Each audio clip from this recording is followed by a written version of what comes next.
Rob, welcome to Lewes.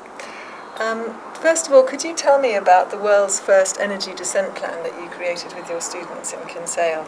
Okay.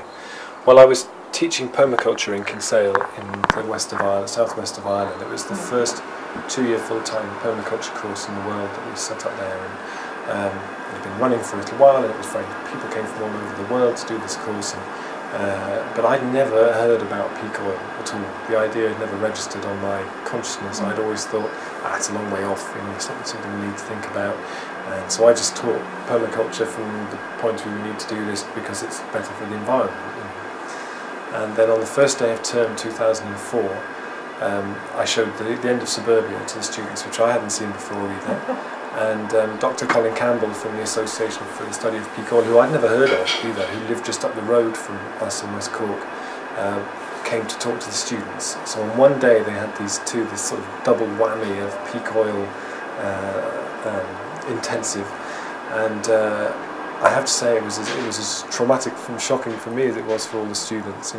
One of the other members of staff said to me, "What happened to your students? They all look grey all week. They've all been walking around looking grey."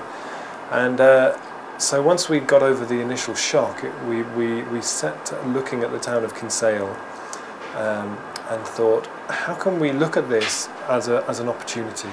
And coming from a permaculture background, which is very much about practical solutions to environmental problems and applying common sense design to things, we looked at how we might actually do this and how the town of Kinsale could be in 20 years' time if it adapted to peak oil rather than pretended it wasn't happening.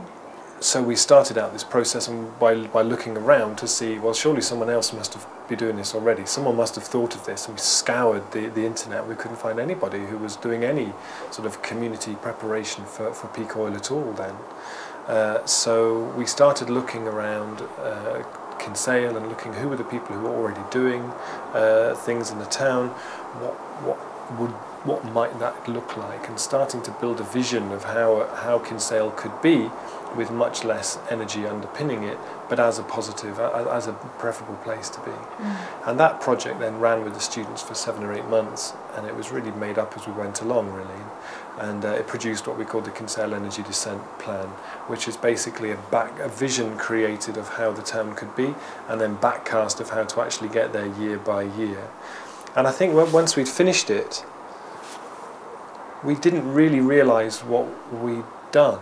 And we produced this plan, and we printed 500 copies, and we didn't even have a formal launch of it. It just sort of, we started giving them out to people, and then we ran a big conference there called Fueling the Future. That was a big conference on solutions to peak oil, and Richard Heinberg and David Holmgren came, who were the two people who had really inspired the whole thing in the first place.